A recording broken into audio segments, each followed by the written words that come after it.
Hello everyone, welcome to my YouTube channel. तो कैसे हैं आप सब? बहुत अच्छे से होंगे। पिछले वीडियो में हमने क्या पढ़ लिया था? पिछले वीडियो में एसिड, बेस एंड सॉल्ट में हमने इंडिकेटर तक पढ़ लिया था। इंडिकेटर क्या होता था उसको भी हमने बहुत अच्छे से जान लिया था। इंडिकेटर में भी हमने नेचुरल इंडिकेटर के टाइप्स भी पढ़ लिए थे। उसमें कौन सा आ रहा था? नेचुरल आ रहा था, सिंथेटिक आ रहा था और फैक्चुअल आ रहा था।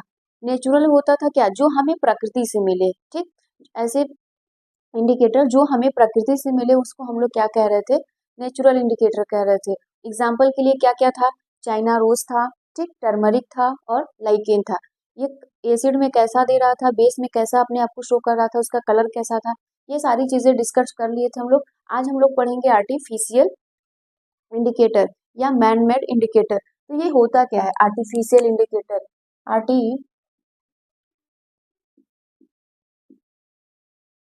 Artificial indicator,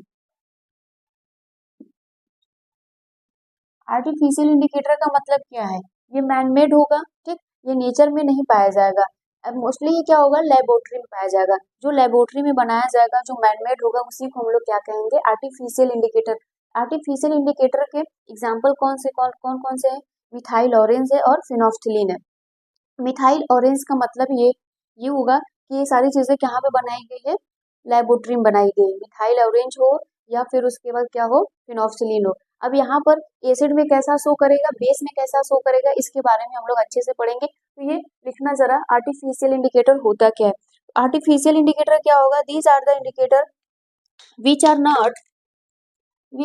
not naturally present in nature. बात समझ में आ गई? These are indicator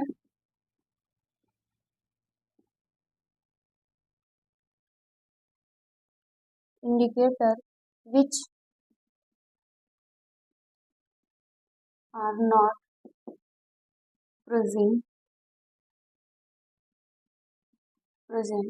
naturally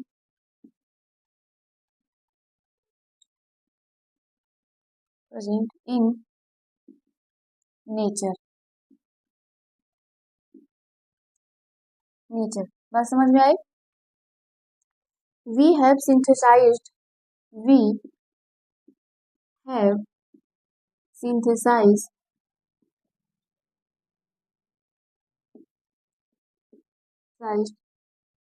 them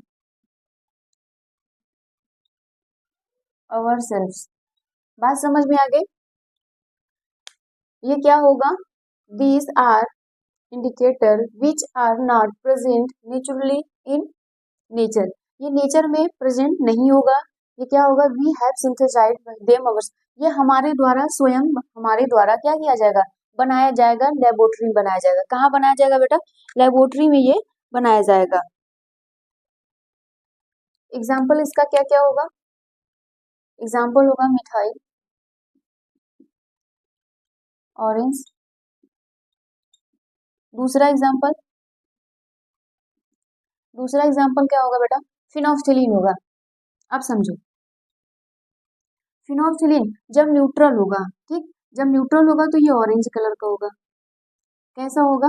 orange colour का।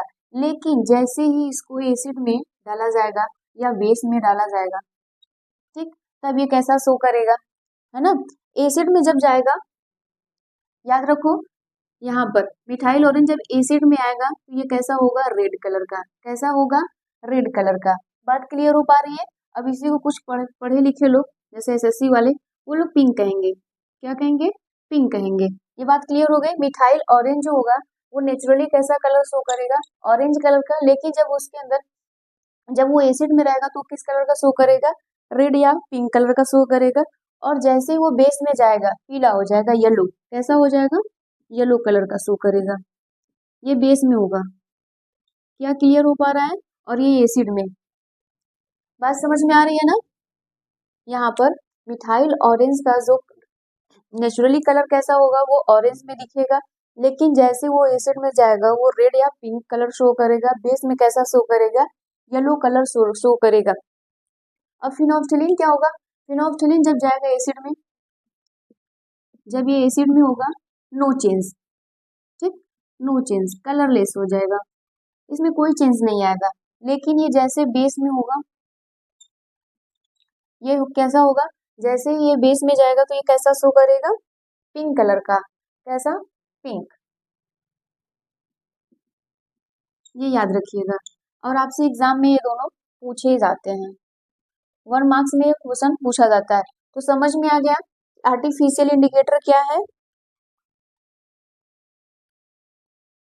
आर्टिफिशियल इंडिकेटर क्या है, अब हम लोग पढ़ेंगे ऑल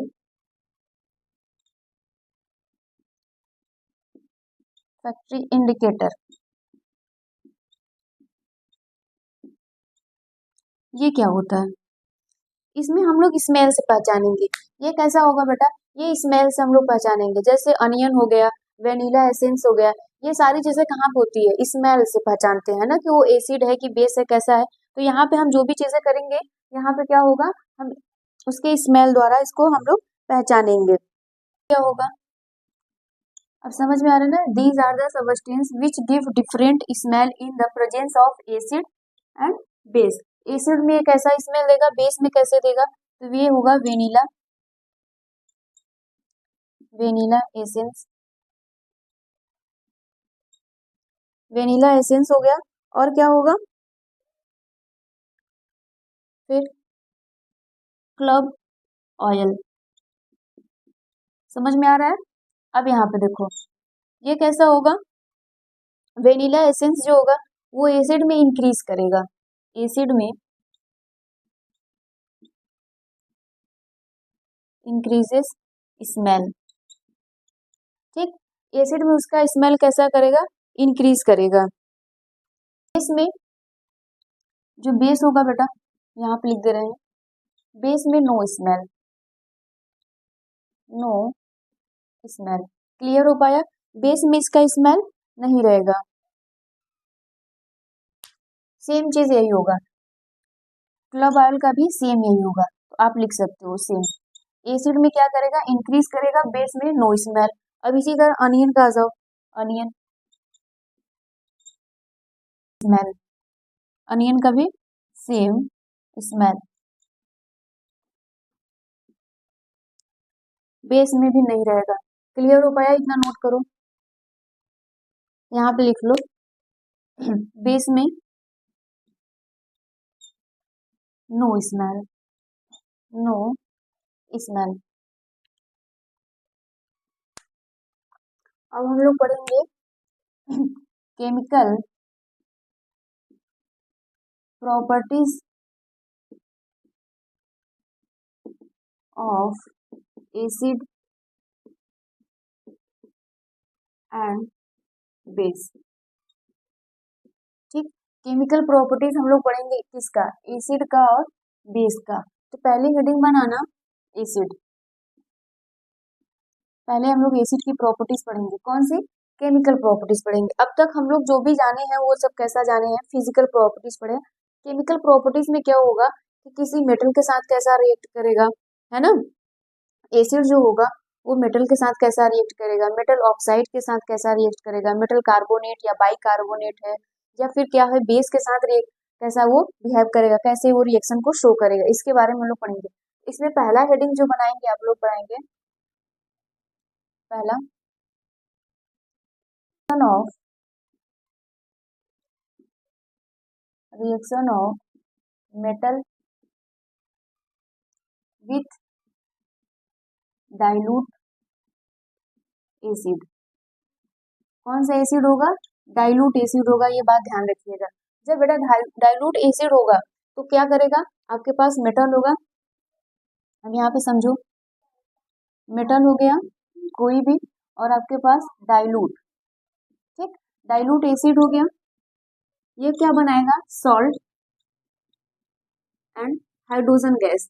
क्या बनाएगा, प्रोडक्ट में आपको क्या देगा, सॉल्ट एंड हाइड्रोजन गैस देगा। फॉर एग्जाम्पल के लिए समझिए, मान लीजिए हमने यहाँ पे क्या लिया, Zn ले लिया और डाइल्यूट एसिड ले लिया, ठीक, डाइल्यूट एसिड कौन सा होगा, HCl ले लिए, ठीक, यहाँ से क्या बनेगा, ZnCl2, ZnCl2 बनाएगा और H2 निकल जाएगा। ठीक, बात समझ में आ गई। ये यहाँ पर ऐसे शो करेगा। अब इसका डिफिनीशन कैसे होगा, देखो डिफिनीशन मैं लिखवाऊंगी उससे भी बेटर है कि आप समझो और डिफिनीशन को खुद से लिखने की कोशिश करो। तो क्या हो गया यहाँ पे, मेटल, यहाँ पे आप बोलोगे dilute acid react with metal, है ना, तो क्या क्या करेगा, to form salt and hydrogen gas, वो क्या क्या बनाएगा, सॉल्ट एंड हाइड्रोजन गैस का फॉर्मेशन करेगा। यहाँ पे तो स्टेटमेंट लिखे, चलो स्टेटमेंट लिख दे रहे हैं। देखो स्टेटमेंट खुद से लिखने की कोशिश करो, वो ज्यादा बेहतर रहेगा। आपको चीजें समझा दी जा रही है तो स्टेटमेंट खुद से लिखने की कोशिश करो। Acid react with certain active metal to form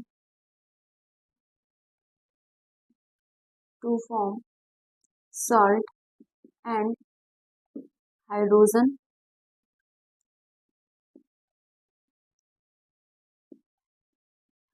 gas.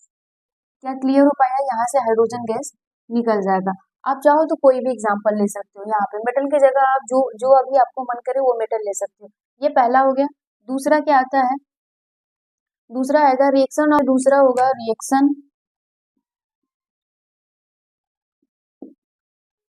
With metal oxide. किससे रिएक्शन करेगा, मेटल ऑक्साइड के साथ।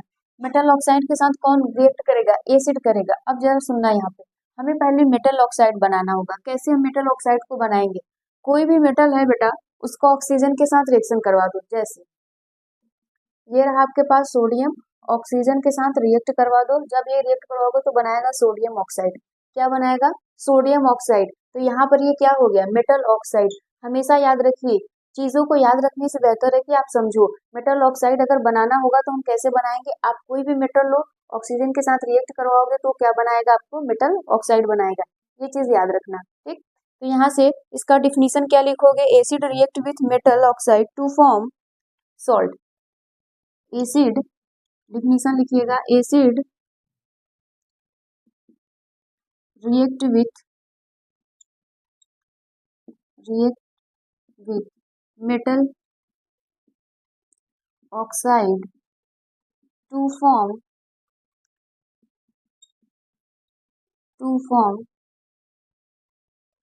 क्या बनाएगा, salt and water. Salt and water, ठीक, क्लियर हो गया, यही बनाएगा। यहाँ पे सॉल्ट एंड वाटर, तो यहाँ पे क्या लिखे हम, एसिड किससे रिएक्ट कर रहा है, मेटल ऑक्साइड के साथ। मेटल ऑक्साइड के साथ क्या बनाएगा, सॉल्ट प्लस वाटर। क्लियर हो पाया, सॉल्ट प्लस वाटर बनाएगा। अब यहाँ पर एसिड ले लीजिए, HCl ले लो, या फिर तुम H2SO4 ले लो, कोई दिक्कत नहीं है। फिर मेटल ऑक्साइड ले लो, जिंक ऑक्साइड ले ले, चलो जिंक ऑक्साइड ले लेते हैं, या फिर आप सोडियम ऑक्साइड ले सकते हो, कॉपर ऑक्साइड ले सकते हो। तो यहाँ पे क्या बनाएगा, सॉल्ट में अगर देखो इसके साथ रिएक्शन करेगा HCl के साथ तो ZnCl2 बनाएगा। क्लियर हो पाया। अगर यहाँ पर सल्फ्यूरिक एसिड के साथ रिएक्शन करेगा तो ZnSO4 हम लिख दे रहे हैं, ZnSO4। कंफ्यूजन नहीं होना चाहिए, दोनों में से किसी एक के साथ रिएक्शन करेगा और वाटर को रिलीज कर देगा। क्या ये क्लियर हो गया, ये दूसरा हो गया बेटा। तीसरा क्या होता है, तीसरा रिएक्शन विथ मेटल कार्बोनेट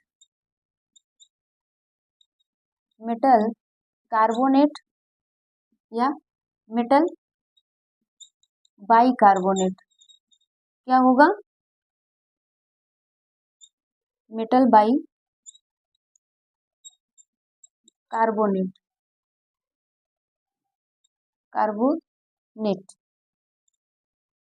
जब हम इसके साथ रिएक्शन करवाएंगे तब तो क्या होगा, या फिर आप बाइकार्बोनेट की जगह हाइड्रोजन कार्बोनेट भी लिख सकते हो बेटा, कोई दिक्कत नहीं है। अब यहाँ पे इसका फॉर्मूला क्या होगा, देखो यहाँ पे मेटल कार्बोनेट है, तुम कोई भी मेटल ले लो, है ना। यहाँ पे मेटल को हम M से शुरू कर रहे हैं और कार्बोनेट के लिए CO3 होता है, ये मेटल कार्बोनेट हो गया। मेटल बाई कार्बोनेट के लिए ये M मेटल हो जा रहा है आपका, और ये हाइड्रोजन है और कार्बोनेट, ठीक, ये CO3, ये हो गया मेटल बाई कार्बोनेट, ये है मेटल कार्बोनेट। अब यहाँ पे इसका डिफिनीशन कैसे लिखोगे, acid react with carbonate and hydrogen carbonate या bicarbonate to form salt, carbon dioxide and water, है ना। ये चीजें यहाँ से रिलीज करेगा, तो लिखिएगा acid react with metal carbonate and metal hydrogen carbonate लिख दें, हाइड्रोजन कार्बोनेट टू फॉर्म, क्या क्या बनाएगा ये,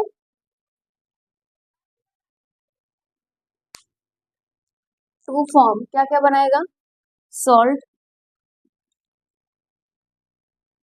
कार्बन डाइऑक्साइड,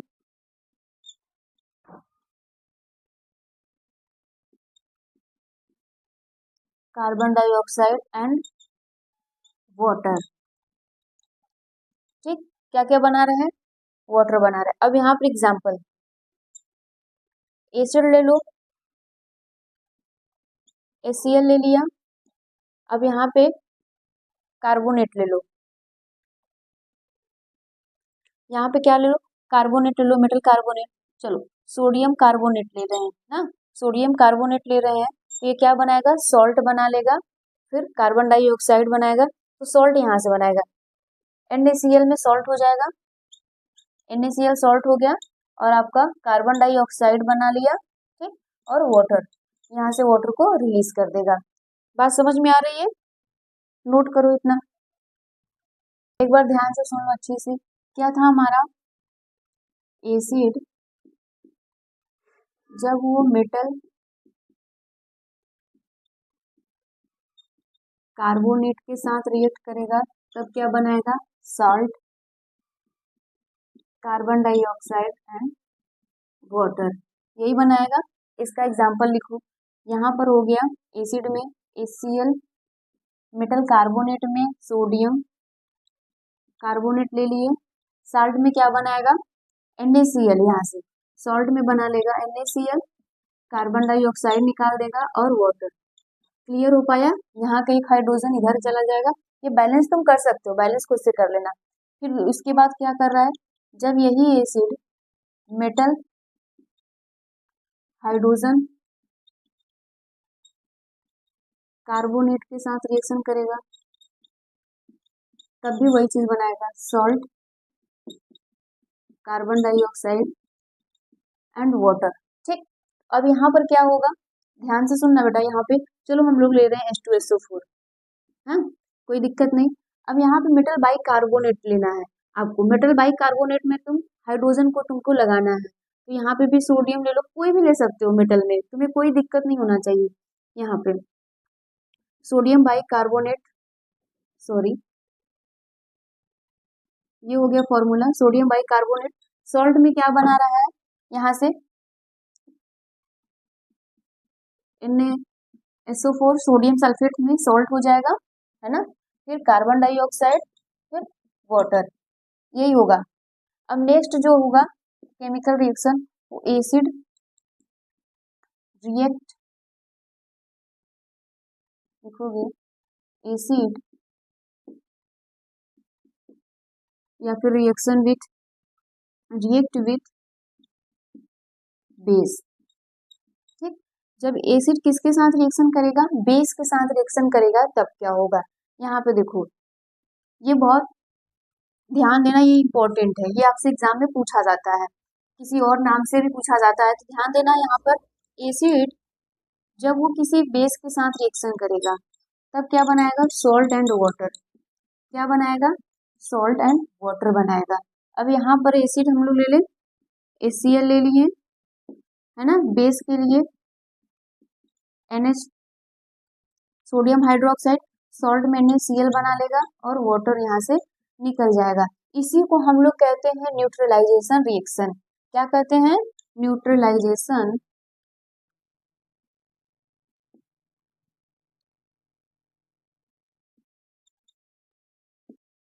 ठीक, इसी को हम लोग कहते हैं क्या? न्यूट्रलाइजेशन रिएक्शन के नाम से भी जानते हैं। कोई दिक्कत तो होना नहीं चाहिए। रिएक्शन के नाम से भी इसको जानते हैं। इसको हम लोग किस नाम से जानते हैं? न्यूट्रलाइजेशन रिएक्शन के नाम से भी जाना जाता है। तो इसका डिफिनीशन लिखिएगा, the reaction between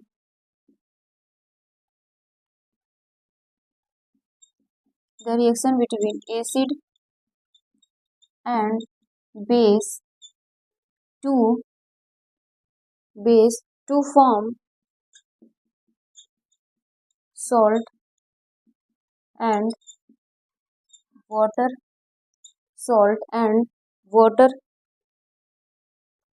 is called neutralization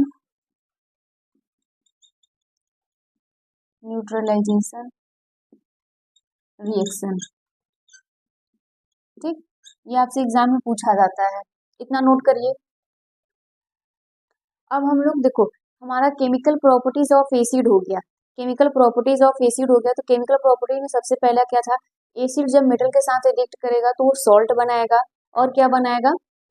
hydrogen gas. फिर जब दूसरा क्या था कि जब एसिड मेटल ऑक्साइड के साथ रिएक्शन करेगा तब क्या बनाएगा? सॉल्ट एंड वाटर बनाएगा। थर्ड क्या था? जब acid metal carbonate and metal bicarbonate के साथ रिएक्शन करेगा तो दोनों में सॉल्ट बनाएगा, दोनों में कार्बन डाइऑक्साइड बनाएगा और वाटर बनाएगा। क्लियर हो गया। चौथा ये था कि जब एसिड बेस के साथ रिएक्शन करेगा तो क्या बनाएगा? सॉल्ट एंड वाटर बनाएगा, जिसको हम लोग न्यूट्रलाइजेशन के नाम से भी जानते हैं। यहाँ तक क्लियर हो गया, कोई डाउट नहीं। अब हम लोग पढ़ेंगे, कुछ एसिड पढ़ लेते हैं। कॉमन एसिड क्या होता है, स्ट्रॉन्ग एसिड क्या होता है, वीक एसिड क्या है, इसके बारे में थोड़ा सा जान लेते हैं। तो यहाँ पर हेडिंग बनाना common acid, strong acid, weak acid. ठीक, ऐसे कॉलम में लिखना।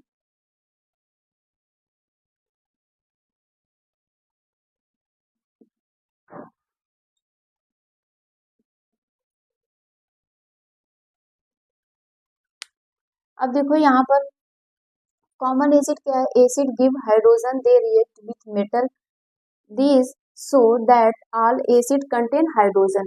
इसमें जो ऑल एसिड होंगे वो क्या कंटेन करेंगे? हाइड्रोजन। एग्जाम्पल इसमें क्या होगा? HCl।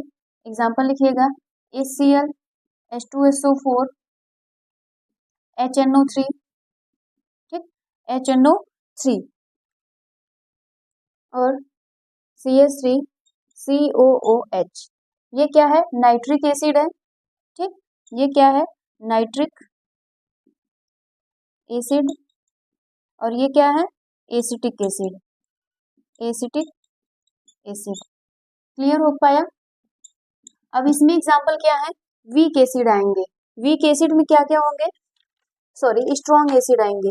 स्ट्रॉन्ग एसिड के एग्जाम्पल क्या क्या है? अब देखो, ये 100% डिजोल्व हो जाएगा बेटा, ये 100% डिजोल्व हो जाएगा किसमें? वाटर में। ये कंप्लीटली डिजोल्व हो जाएगा वाटर में 100%। इसमें कौन आता है? HCl और H2SO4, नाम जानते हो। ठीक, सल्फ्यूरिक एसिड। इसमें कौन आएगा? इसमें वो 50% डिजोल्व होंगे, इसमें वाटर में। और इसमें वीक एसिड में कौन कौन एग्जाम्पल आएंगे? एसिड में आएंगे CH3, COOH। क्लियर हो पाया? और आता है H2CO3, जिसको हम लोग कहते हैं कार्बोनिक एसिड। क्या कहते हैं? Carbonic acid. और इसी को नाम से जानते हैं सॉफ्ट ड्रिंक, है ना। जितने भी हम लोग सॉफ्ट ड्रिंक पीते हैं इसमें इसका यूज होता है। ये तो जानते हो कि एसिडिक एसिड है और इसमें सारे एसिड पाए जाते हैं। क्लियर हो पाया? इतनी बातें क्लियर होगी। कोई भी डाउट होगा तो कमेंट में बताना। आज के लिए इतना रहने देते हैं। नेक्स्ट वीडियो में हम लोग बेटा पढ़ेंगे बेस से, बेस के जो भी केमिकल प्रॉपर्टीज हैं, उसके बाद जो भी आगे की चीजें हैं वो सारी चीजें हम लोग सॉल्व करेंगे। एनसीईआरटी को सॉल्व करते रहना। कोई भी डाउट होगा तो कमेंट में बताना। Thank you.